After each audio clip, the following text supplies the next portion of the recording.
Well, good evening, and welcome to another presentation by the Hallelujah Diet. We're excited to have you with us this evening, and we have a great presentation in store for you with Dr. Donaldson this evening as we talk some about nuts and seeds and how beneficial they are in the Hallelujah Diet. So we look forward to getting into that. Before we go there, though, I'd like to just do a couple of housekeeping.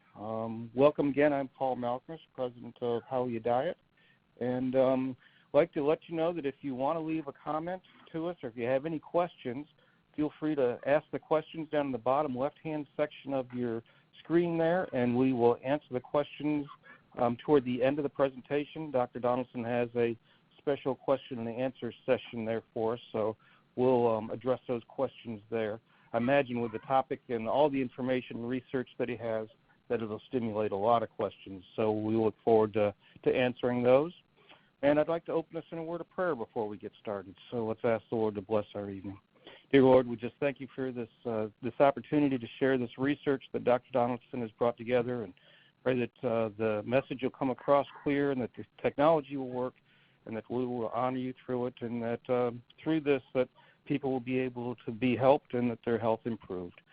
We we ask for your blessing and that you honor everything that we do here. In Jesus' name, amen. Well, Dr. Donaldson has done some great research on nuts and seeds, and for years we've talked about nuts and seeds being part of the Hallelujah Diet, but we've never really given as much insight and probably guidance as we could have over the years. So Dr. Donaldson has been researching this topic for a while now and is excited to be able to share some of his research. So Dr. Donaldson has been with the Hallelujah Diet since 1997. He graduated from Cornell University as a chemical engineer, and his work consists of designing and coordinating studies based on scientific symptoms or diseases and focuses on the results of the Hallelujah Diet. He is the author of numerous research studies. His research is ongoing, and he plays a vital role in new product development and innovations, and it's a real privilege for us to have Dr. Donaldson with us this evening. Dr. Donaldson, thank you for being with us. All right, thank you, Paul. Thank you very much for the introduction and getting us started here. I think, nuts and seeds have been part of what we've been doing with the Hallelujah Diet. And there's research that has come out just in the last few years, and some of it literally in the last few months, that really shows the benefits of kind of what we knew of nuts and seeds, but they're showing it more clearly here. And you have more confidence in answering some of the questions that we have. There's still some controversy of nuts and seeds. There are some vegan doctors that say you shouldn't eat any, and they say your results are better if you stay away from fatty foods like nuts and seeds. So there's still some controversy. In the midst of that, other people have weighed in. Some have kind of stormed into the research and the science and see what we could find out. There's 4 questions I'd like to answer tonight. So it may take you more than 45 minutes to absorb all of this. You may need to go back and listen to this and examine it. I didn't come up with it in 45 minutes. It took quite a bit more than that. So I'm not sure you'll absorb all of the answers tonight here, but you can get the overview of what I'm trying to get at here. First of all, it's looking at nutrient density, just looking at the same amount of food based on calories and see how many nutrients are in there for the nuts and seeds compared to beans and grains.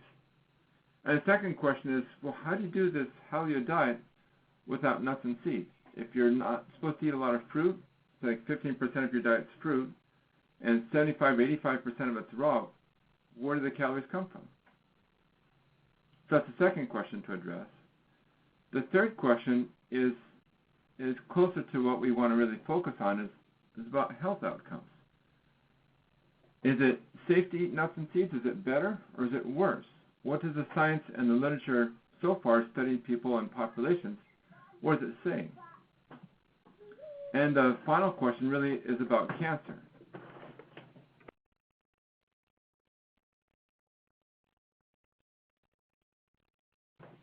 All right, regarding cancer here, can you eat nuts and seeds when you have cancer? And we've been instructed from other people, we have been led to believe that really you should stay away from fatty foods when you have cancer. So this is kind of re-examining that question there. And we'll bring you some very interesting data on that. So hold on, and here we go. So the first question really is about the nutrient density here. All right, so we started with just looking at 200 calories of the different foods. Here's the different nuts and seeds that were in there, just a lot of common ones. See, I've got a pointer here, don't I? So we have different kinds of grains here, and also legumes and lentils as well. So it's beans and lentils there together here. So it's just looking at the macronutrients, vitamins, and minerals from these. It's a pretty basic science just to look at and see what you have here. So as we're looking here, you can see nuts and seeds average. It doesn't take just about an ounce of nuts and seeds to get you 200 calories. So that's kind of why we're doing the comparison here. That's a common serving size for nuts is about 1 ounce, just kind of a handful there. Grains is closer to a cup or so, and beans a little bit less than that. Protein, nuts and grains are similar. Beans are about twice as much of that, around 13 grams.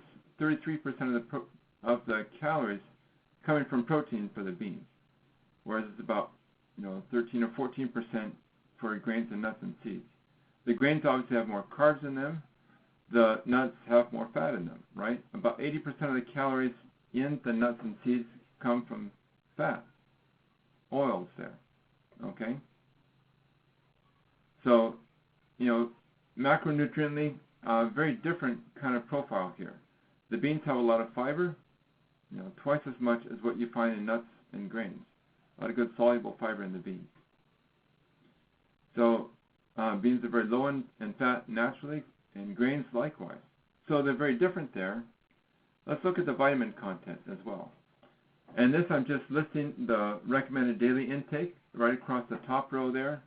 So for vitamin A, looking at beta-carotene divided by 12, 900 and B1 1.2 milligrams, and across you can see the amount of vitamins on the RDA. And rather than just giving you just absolute amounts, and just looking at a comparison compared to the RDI. So some of these, they don't have much beta-carotene in them. They don't have very much vitamin C in them or vitamin K. You get those nutrients from other foods.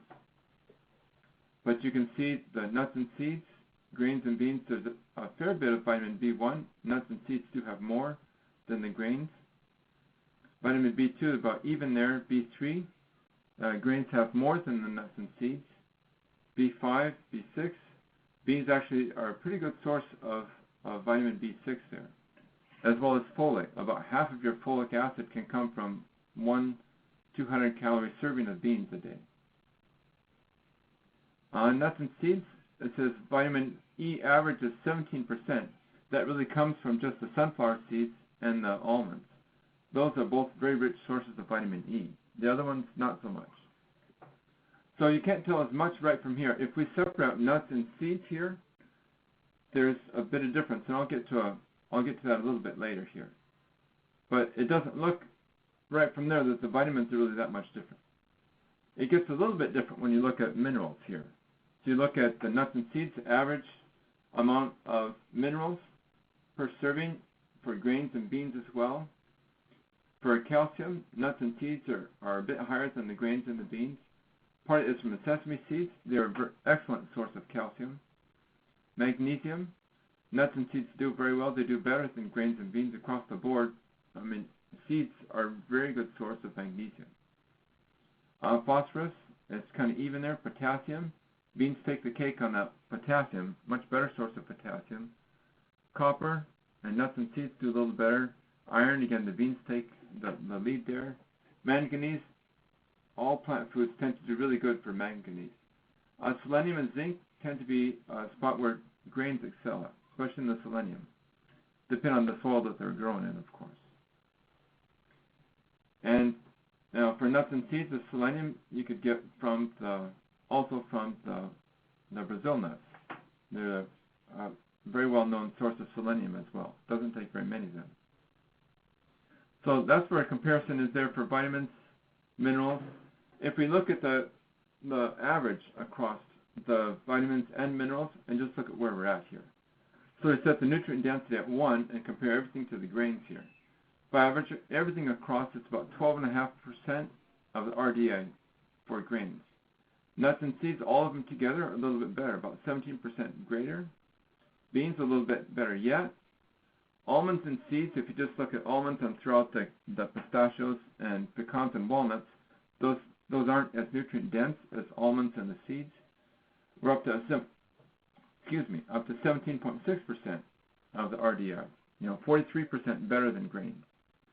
Seeds alone are about 50%. Lentils, about 55%. Now, if you look at flax seeds and chia seeds, they're even better than lentils by themselves. Sunflower seeds, also way up there in terms of packing a real nutrient-dense amount and a small amount of calories there. So you can answer the question, are nuts and seeds more nutritious than grains and beans? Generally, yes. Seeds about 1.5 times as nutrient dense as grains are. And nuts, especially almonds, are right up there as well. The beans have a good place in the diet. I mean, they are nutrient dense. They're more dense than grains as well. That's not the main focus here, but in all the blue zones around the world, they all eat legumes. That's part of the longevity equation there, is eating beans. So that's the first question. The second question is this. Can you do a 75 to 85% raw diet, limiting fruits to just 15% without nuts and seeds?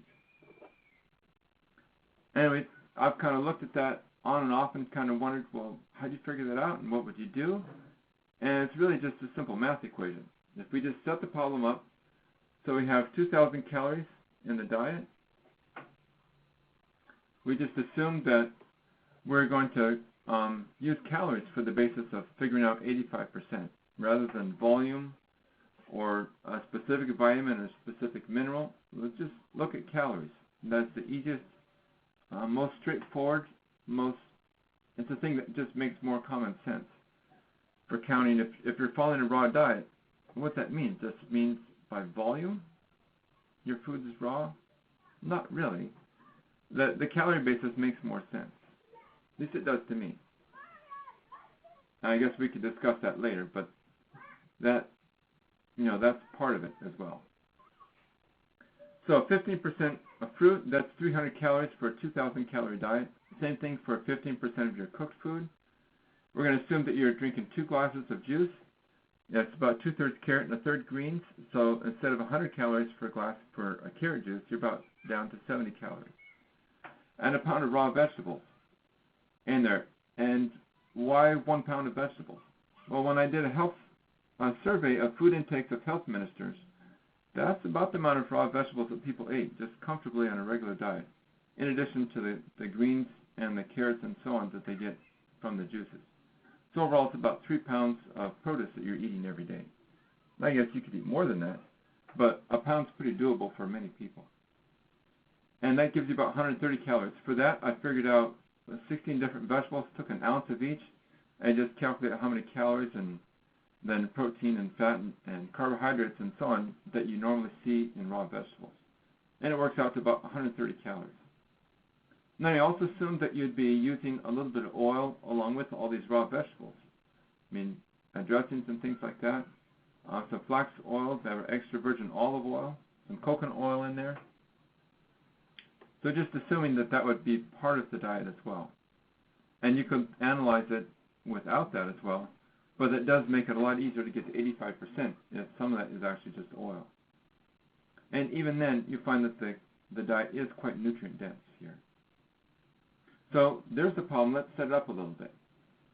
So if we have 2,000 calories, we take off 300 calories for the fruit, 140 calories for juice, 300 calories for cooked food, 130 calories for raw vegetables, 260 calories for the unheated oil. I do all the math, we come up with 870 calories still remaining to be filled with raw foods. So you could drink more juice, and that would help some. You could eat more fruit, but you run into trouble there, potentially so. You could eat more raw vegetables, but it's going to be really hard to get to 870 calories doing any of those 3 things there. So if calories aren't coming from nuts, seeds, and avocados, where are you going to get them? I don't know. So if we have nuts, seeds, and avocados in the program, you can actually get to 85%. So this is just a simple way to do this, and you can take these and set them up, and you can run all your own what if it's this way, what if it's that way, and you could do it here too. So I just look at the nutrients in 100 grams of avocados, almonds, sunflower seeds, flax seeds, protein, fat, net carbs, and calories, and then just do the math. Okay, so if I want 870 calories, here's my goal down here, and just add up the quantities that I need, just put it in a spreadsheet, and it will calculate out, how much protein, fat, and carbohydrates, net carbs that is, how many calories, because I know how many I get per 100 grams here.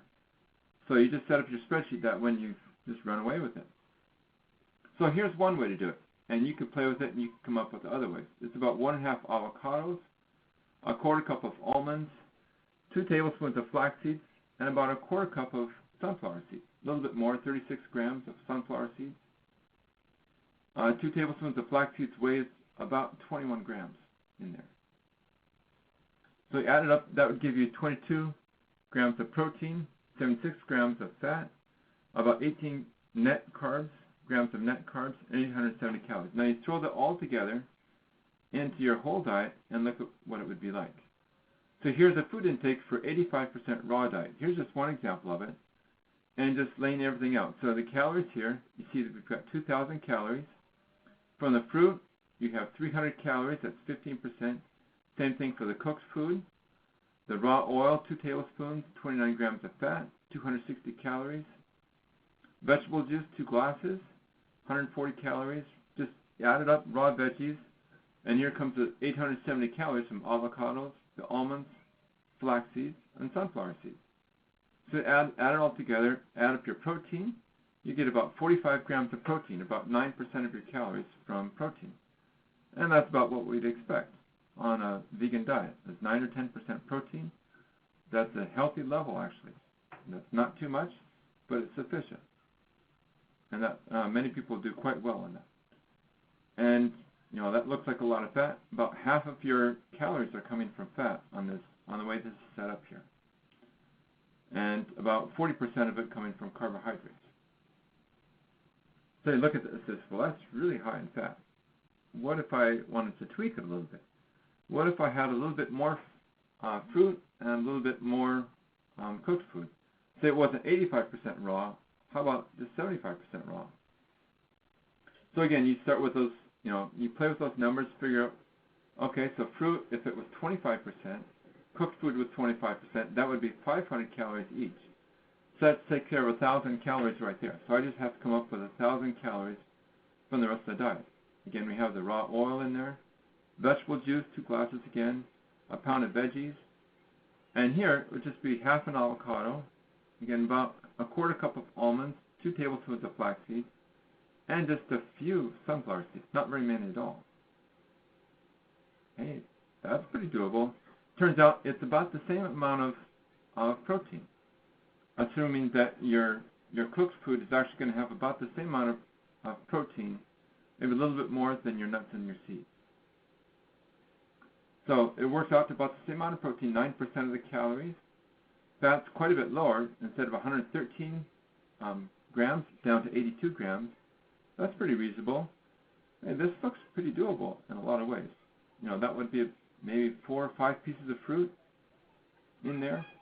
500 calories of cooked food, which is a fair bit. It's a good-sized serving. That's a meal in there. And all of this. That's actually pretty doable for many people could achieve this without working very hard at this. This isn't, just half an avocado, handful of almonds. We recommend everyone use some flax seeds, whether it's in the form of bee flax D or flax seeds just ground up in a smoothie or something like that. Yeah, that's great. So that's in here across the board. So that's quite doable. Now, what if someone wanted to do with, for example, they want more protein? They're not satisfied with 44 grams of protein. Well, we can do that. Down here, see the total here is 74 grams of protein. How do we do that? For example, we eat more beans. Beans have more protein in them. Okay? So this is 85% raw again, 15% fruit. Now, what we did here, we just made the raw oil just 1 tablespoon. And the essential protein that we sell from Hallelujah Acres, just a scoop of that, that gives you 22 grams of protein and 130 calories. It's about the equivalent of 1 tablespoon of oil. Think about that for a minute. Get a scoop of protein or a tablespoon of oil. Same calorie hit. But, you get a lot of protein in the process here. So add that up, and instead of 9% protein in your diet, it's 15%. And, a lot of people might be more comfortable with that. Well, that's why we came up with essential protein. Was people, they thought they might be on the margin, and they could just use a scoop of that every day, and they would put them in a very nice range of protein for some of those who has health issues or concerns that they're not getting enough protein. That takes care of it very well. So there's an example of what you can do with higher protein. All right, for example, if someone wanted to use a lot more fruit, say if 50% of the diet was from fruit, what would that look like? Okay, and this might be where some of you have been with the Hallelujah diet, eating more fruit, and just seeing, well, what would that look like? So that's 1,000 calories of fruit. What's that? Between 8 and 10 pieces of fruit a day, depending on the size of the fruit. And same thing with oil. Nothing else changes here. It's all the same down there. Now you have 33 grams of protein. That's 7% of your diet. And it's low fat, 23% of the calories from fat. It just takes a quarter of an avocado and 2 tablespoons of flaxseed. That's your fat plus your oil here, okay? Now, if someone's doing this, they might not eat 2,000 calories.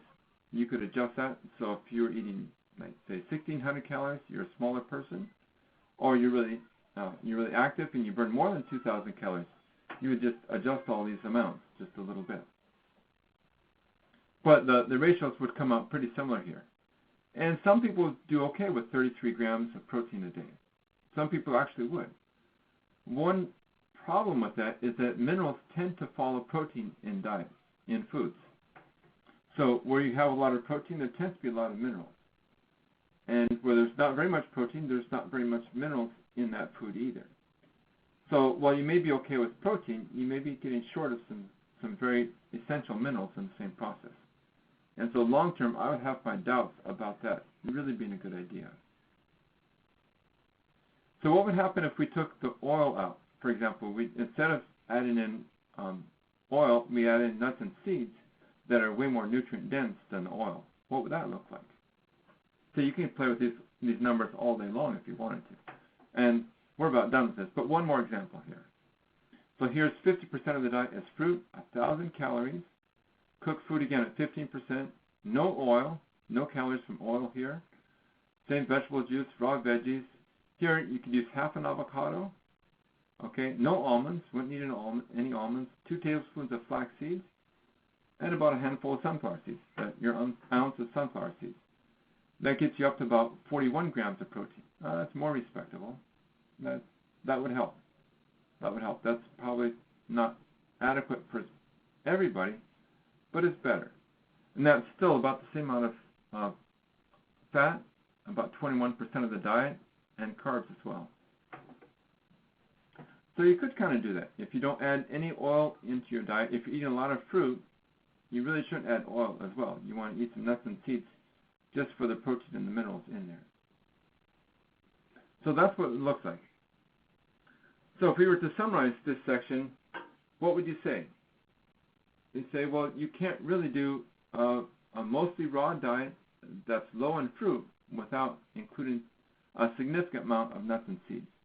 In the base example there, at 85% raw, 15% fruit, there's about 90 grams of nuts and seeds a day. So it's about 3 ounces that was in there. You bring it down to 75% raw, then it's closer to 2 ounces of nuts and seeds and half an avocado rather than 1.5 avocados. But either way, it's, you're going to need some kind of nuts, seeds, avocados, something with some calories to really make this work. So it's not a low-fat diet, but that's really not a problem here, because we need to go to the next section here and look at this. The big question is, are health outcomes better when you include nuts and seeds in vegetarian or vegan diets? What do we know? What can we find out just in diets in general, as well as vegetarian and vegan diets here? There's 4 lines of evidence to examine here. There are short-term studies on weight gain and obesity, just answering the question, do nuts make you fat? What happens? What happens with cholesterol levels? That's the second thing. Do they go up? Do they go down? What happens when you eat all this fatty foods? And looking at populations who habitually eat nuts and seeds, tracking them over years and years, what are the health outcomes that we find when people eat nuts and seeds? And then narrowing down a little bit and looking at the vegetarian population. What do we find when vegetarians eat nuts and seeds? So those are the 4 lines of evidence to examine here. All right, the first one here is, do nuts make you fat? Rather than going through all the studies here, we'll just look at a meta-analysis of 33 studies. And they just compiled, they did the heavy lifting of trying to get a handle on all this data that's out there and put it all together as much as they can into one analysis. And of these 33 trials, they said compared with controlled diets, diets enriched with nuts did not increase body weight, body mass index, or waist circumference in controlled clinical trials. It appears that people who eat nuts and seeds tend to compensate someplace else. There's enough fat, oils in there that tend to help people be satisfied, and over time that seems to work pretty well. Even though they're small, they're dense, they bring satiety to people. And people who habitually eat nuts and seeds don't get fat. That's not what happens. And it's been studied many, many times. So I think we're pretty confident to say that, no, nuts really don't make you fat. They have fat in them, but it's not making you fat. Part of it could be is that you don't chew nuts and seeds very well sometimes, or it's hard to extract the oil from nuts and seeds. It's a little bit harder than just an oil that's all been extracted. So that might be part of it as well. I don't think that's the whole thing. There's a lot of other nutrients that come along with a nut and a seed besides that, the calories, and that all helps feed the cells at the cellular level, and you're satisfied. What about cholesterol? There's been quite a few cholesterol studies looking at blood lipids. Here's a meta-analysis of 61 studies. That's more studies than I want to read tonight for you. So if you look at an ounce of servings of nuts a day, it lowers total cholesterol, LDL cholesterol, ApoB lipoprotein, all these about 5 milligrams per deciliter, dropping in total in LDL, and triglycerides as well, just a little bit. And if you eat 2 ounces a day, the results are even better. And it's 3 or 4 ounces after some point. There's a point of it's not helping as much, but the results are pretty striking with just 1 or 2 ounces a day. Again, sick people with diabetes actually even did better than that. So nuts don't make you fat, and they help lower your cholesterol. It helps cholesterol go in the right direction. And nuts, seeds are a source of plant sterols, and then some of that may help bind up oils and help get them out of your body as well. So very beneficial for actually lowering cholesterol as well. So let's look at population studies. There's cardiovascular outcomes in population studies. This study was published here. This review was published late 2018. So it's very, very new data really here. And this reference Kim et al. In 2018. There's 234 references in this review here. Where this got me up to speed in a quick way, figuring out what was known about nuts and seeds and outcomes here. So you can see there's 19 to 20% decrease in all-cause mortality from eating nuts and seeds. People who eat nuts and seeds tend to have a lower rate of death at earlier ages. Eventually everyone dies, but they don't die as soon. From coronary heart disease, 20 to 34% lower incidence of coronary heart disease, and about the same amount reduction of coronary heart disease death as well. And cardiovascular disease, the incidence and death isn't quite as dramatic because that includes strokes as well as heart attacks as well. So you can see the stroke incidence isn't as amazing, just 10%, but deaths from stroke are dropped 18%. So that's significant for eating an ounce or two of seeds and nuts every day, okay? Pretty good outcomes. Now, if we look in cancer outcomes and population studies, you could go through all of these studies one by one, but again, like I said, they've done some of the heavy lifting here in the meta-analysis, and it doesn't improve the data, but it does help gather the data together so you can make sense of all of it together. So eating nuts was associated with a 15% overall reduction in cancer deaths. And that was attributed to really to three cancers: colorectal cancer, endometrial cancer, and pancreatic cancer. All with very significant drops in cancer deaths for people who eat nuts and seeds. All right, it might be a few different mechanisms you can think of there, but I'm not worried about the mechanism right now. I'm just looking for the health outcome. If you eat nuts and seeds, it doesn't increase your risk of cancer. It actually decreases your risk of dying of cancer. So it decreases your risk of dying of heart disease, like the previous slide, and decreases your risk of dying of cancer. All right. Well, you might ask the questions, well, it's nut eaters, maybe they're just healthy people. These people eat nuts, they tend to eat more vegetables, they eat less junk food in America, and they tend to exercise more. Well, in Iran, there's a cohort there that's really not that way. The people who eat nuts, they're actually more likely to smoke and drink alcohol, they're more likely to be overweight and obese, and not exercise as much. They also have more education, they have a higher social economic status, they tend to be a bit younger too. But overall, they're not healthier than the people that don't eat nuts in terms of other lifestyle factors. But even there, we find a 29% decrease in all-cause mortality for just 3 or more servings of nuts or seeds a week. That's not a day, just even weekly. People eating 3 or more servings of nuts and seeds a week. So that's a pretty astounding effect from just a very small amount of food. So there's some good things going on, and it's more than just the oils there. I'm sure there's nutrients in the nuts and the seeds that they're not getting from other foods there. All right, so that helps answer that question pretty well. So let's look at the fourth line of evidence here, the health outcomes in vegetarian populations. Again, this is recent data here from 2018. This is from the Adventist Health Study 2. Data is still coming out, pouring out now as they've accumulated some time on that cohort. There's a lot of good information coming out. They're not the healthiest group of people, but they're healthier than a lot of people. They did a factor analysis in this research here, and they looked at factor for animal protein, found out that there is an increase of 61% risk of cardiovascular death for people eating animal protein. For people getting protein from nuts, there was a 40% decrease in cardiovascular death. So quite a swing from animal protein to nut protein. They didn't find association actually for protein from other foods like grains or processed foods or legumes or fruits and vegetables. One problem with the legumes is that the Adventists don't actually eat very many beans. So if they ate more beans, you might find a factor, and that was important for risk, but they didn't find it there. And part of that might be because they don't eat very many. I don't know. That's another story for another day. But for nuts, they found a very significant difference there. And among younger adults, it's even more significant. A 2-fold higher risk for animal protein for dying of cardiovascular disease, like having a heart attack, or a 3-fold lower risk if you're getting your protein from nuts and seeds. So there you go. That's good news. Nuts and seeds protect you from heart disease. Okay? If you're young, they really protect you. If you're older, they still protect you.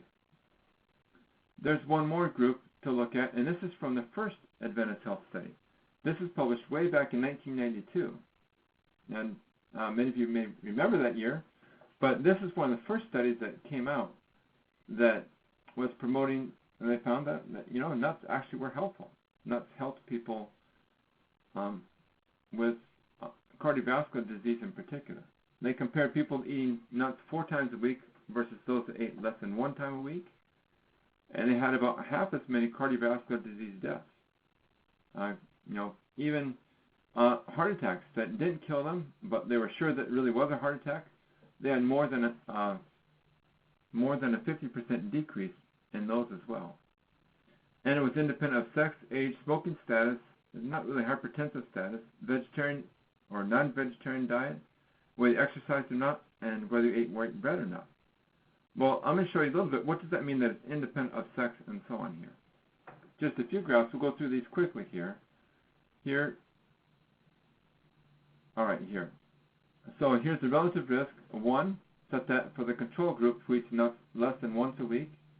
Here's nuts 1 to 4 times a week, and here's nuts more than 5 times a week in the bars that aren't shaded at all, the clear bars. Okay, so here's for men and women here. Here's for young people, and here's people older than 80 years old. The effect is very similar here. It doesn't matter if you're a man or woman, or if you're young or old, the effect is very similar there. Okay? If you didn't smoke or if you smoked, if you smoked before, you have to eat more nuts to get the effect, more than 5 times a week. And the effect was quicker if you didn't smoke. But the effect size was very similar. Again, hypertension, there was a difference here. There was an effect if you're hypertensive, but not as great as if you had normal high blood pressure, or normal blood pressure, not high blood pressure. And if you're vegetarian, the effects were very good. You saw effects even from eating nuts 1 to 4 times a week. If you're not a vegetarian, you had to eat more nuts to get the same effect. The effect size is very similar, though. Here, if you're lower weight, the effects you saw pretty quick. If you're above a BMI of 24, you had to eat more nuts to get the full effect. But the effect size, again, was about the same. About a 50% decrease in events like heart disease or heart attack. Or, either a heart attack that you died from or one you didn't die from. And one more here, looking at whether you exercised a lot or you didn't exercise. Right? The effect size, if you exercised, was actually a little better.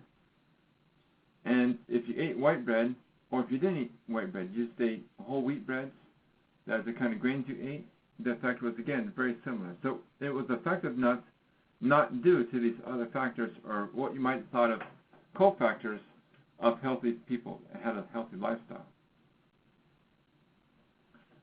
So if we look at population studies and health outcomes, we can conclude these things. There's been at least 20 different cohorts that have been followed over time across several countries, different continents, very different diets and lifestyles. They've been finding these results since 1992, over 26 years of finding basically the same kind of results. It just isn't possible that all of these studies that have been done were all sponsored by the nut and the seed industry. It's not possible. There's too many results, and they're too consistent. You're seeing consistently drops in all-cause mortality, coronary heart disease, strokes, diabetes, cancer, all from just 1 or 2 ounces of seeds and nuts a day. So it's real. There's a real effect of eating nuts and seeds, and it really is a beneficial part of our diet here. So you have one more question to look at. Okay, one more. Hang with me here. Are nuts and seeds safe to eat when you have cancer? Okay. There's another way of asking this question is this. Does fat feed cancer?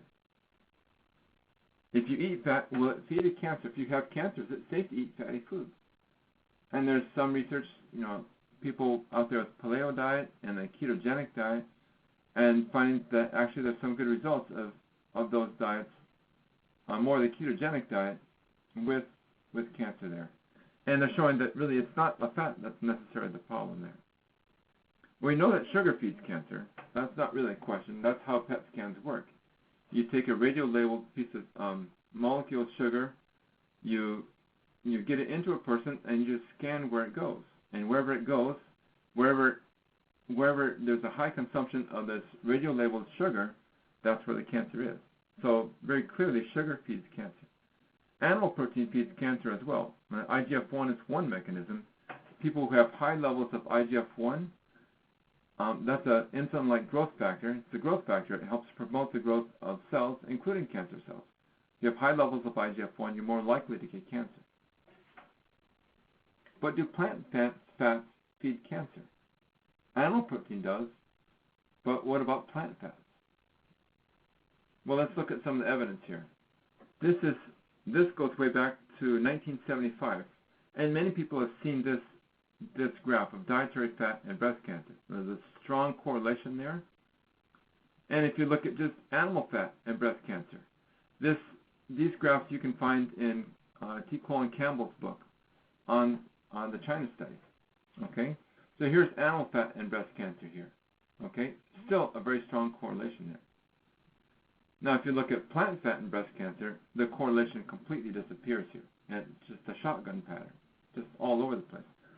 And places like New Zealand, UK, Denmark, Canada, Netherlands, Switzerland, USA, Belgium, all these people that have high rates of breast cancer, if you look in the previous slide, they're over here that have high amounts of animal fats as well. They just have high amounts of animal fats and plant fats. So that's why they're up there. But there's really no correlation between plant fats and breast cancer. That's old data. If you want fresher data, we can find fresher data as well. It really does matter where your fat comes from. This is published in 2019. If you get your monounsaturated fatty acids from plants, it lowers mortality. If you get your monounsaturated fatty acids from animals, you have higher mortality. In fact, they had cardiovascular results as well, but I'm going to focus on the cancer results right now because that's the question we're asking. And they found a 27% decrease in cancer mortality replacing the animal-based monounsaturated fats with plant-based monounsaturated fats. So that's great. You know, if we switch out the fat from animals to plants and all the factors that come along with that fat, because you don't eat fats, you eat foods. So you switch out the animal foods for plant foods that have fats in them, cancer mortality is markedly reduced. And that's from the Nurses' Health Study and the Health Professional Follow-Up Study. Well, there's another study here, the NIH AARP study, following more than 500,000 people, ages 50 to 71. They followed them for 16 years. And they looked at what would happen if you replaced 5% of the energy from saturated fatty acids with plant-based monounsaturated fatty acids. Well, they found that it would be a 15% lower risk of death, all causes, 10% lower risk of cardiovascular disease, 11% decrease in cancer deaths, and 30% decrease in respiratory disease deaths. So all the way across the board, you have good effects there, just by replacing the saturated fats with plant fats. So you can't lump them together. Animal source fats are different than plant source fats. Finally, there's one more study here, and this was a randomized adjuvant colon cancer chemotherapy trial. And they're just looking at the dietary intakes of the people, 826 people that followed them for about 6.5 years. They were eating a lot of tree nuts, but they were eating at least 2 servings a week compared to those who ate none. And they found significant effects. Even when they controlled for other factors, they found disease-free survival was about doubled, and overall survival was 53% improvement as well. A 46% improvement in disease-free survival, 53% improvement in overall survival.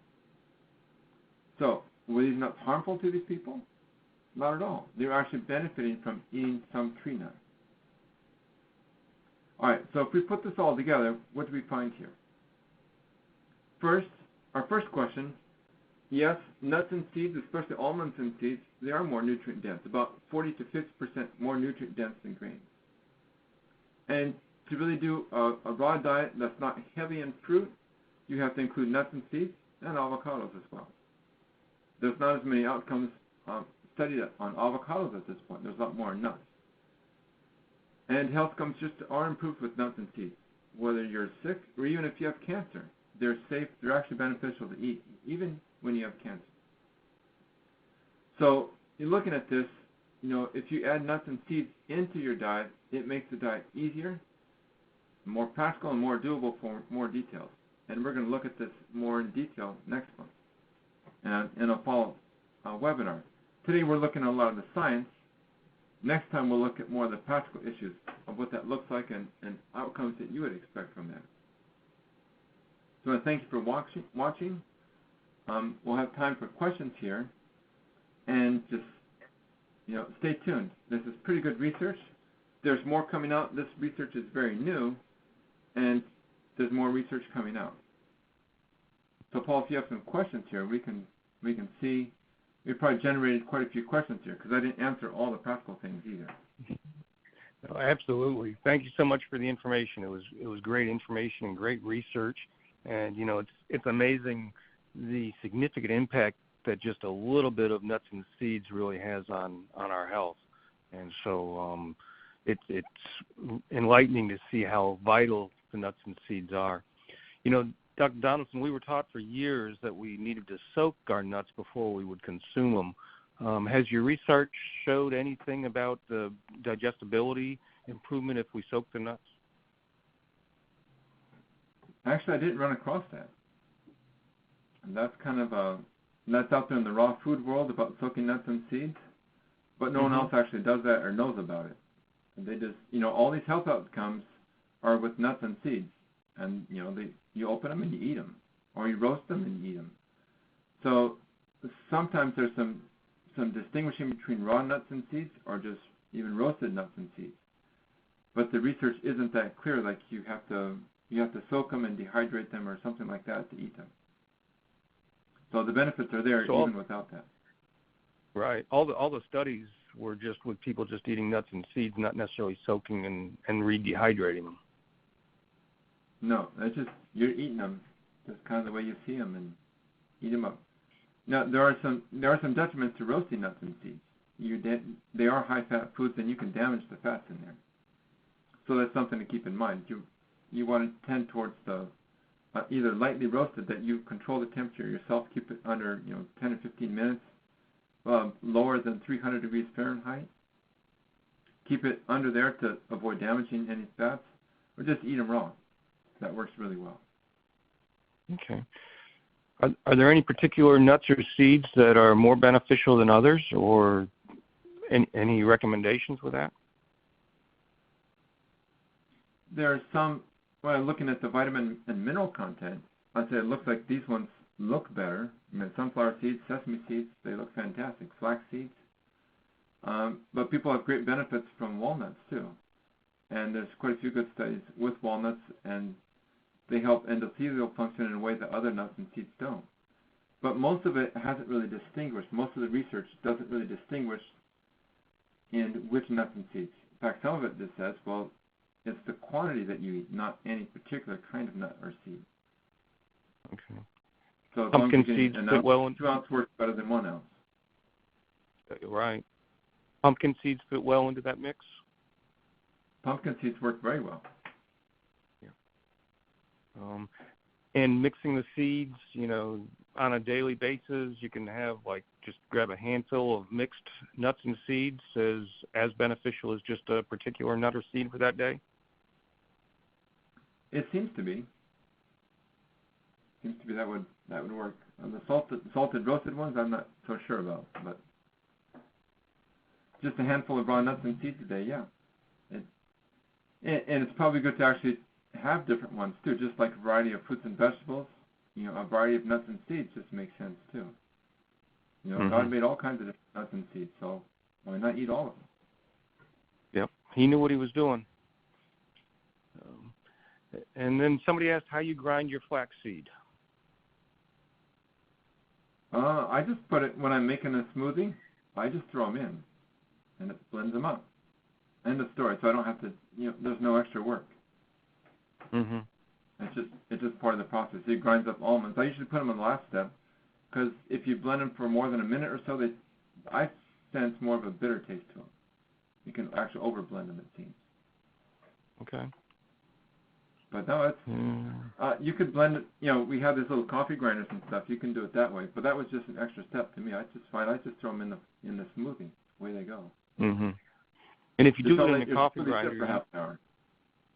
Yeah. And if you do it in the coffee grinder, you don't want to keep it for too many days or go rancid, right? Yeah, once you grind them up like that, especially flax seeds, those oils are susceptible to damage by oxygen, and even at room temperature. So if you did that, you want to put them in the freezer at the very least, and use them for just a week at a time. Okay. Somebody asked about how to prepare an avocado pit to eat. Do you eat avocado pits? I I don't don't. know. There's some research I've seen where people show the nutrient content of avocado pits and so on. I don't know. I haven't never prepared one to eat myself.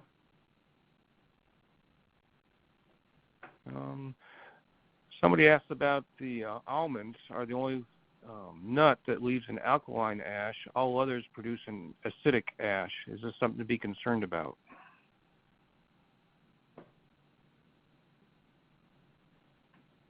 I didn't run across that, and the health outcomes are good across the board for nuts and seeds, and I really doubt that other seeds are actually alkaline ash with the amount of calcium and magnesium and potassium in those. That's not, and I don't think those would be leaving an acidic ash. Okay. That doesn't make sense to me. And what did you find about peanuts? Are they good or are they not a good nut? The results were more consistent for tree nuts. There's still concerns of aflatoxin in the peanuts.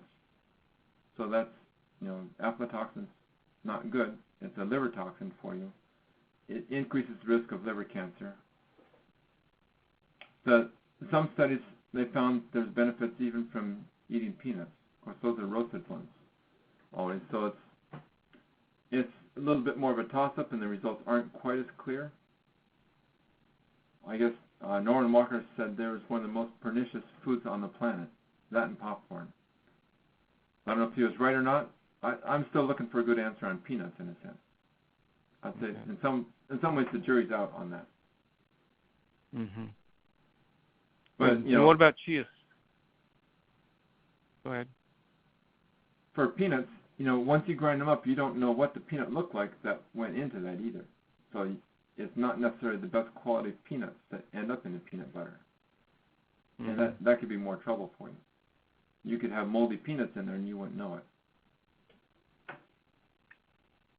And what about chia seeds? Are they the same as other seeds and nuts? Yeah, throw them right in there. That's I included that in the analysis, I think, and they're good. Okay.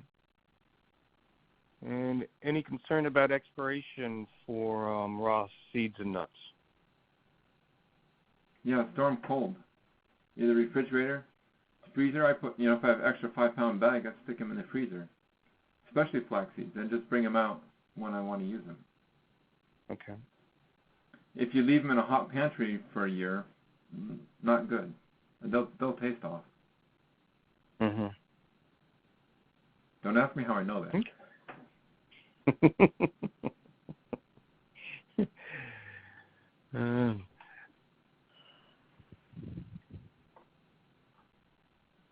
Well, I don't have any more questions. Anything you want to summarize here at the end before we wrap it up for the night? Yeah, I think we've had some questions, especially for cancer and nuts and seeds, and that's the new part here. Really, is that they are beneficial for people in general, and even with cancer, our recovery diet works better if you get some more calories from someplace too, and the nuts and seeds help fill a role in that, and they're actually beneficial for people in the process, and trying to figure out how to make this work. So I think it's great to find a way to incorporate an ounce or two of nuts and seeds into your diet. Even if you're not on the healthy diet, find a way to incorporate it into your diet. They should be part of everybody's diet that wants to be healthy. Yeah, the science behind that is incredible and powerful. Well, we sure appreciate you taking the time to put all this information together for us and for presenting it this evening. And we look forward to what you bring us again next month. So thank you so much for doing this, Dr. Donaldson. All right, you're very welcome. Thank you all for listening. All right. And thank you, everyone, for being here. And we'll come back next month with another great presentation and some further application for the nuts and seeds and the healthy diet from Dr. Donaldson. Until then, we pray that you'll be in good health, and we look forward to talking to you next month. Thank you. Have a great night.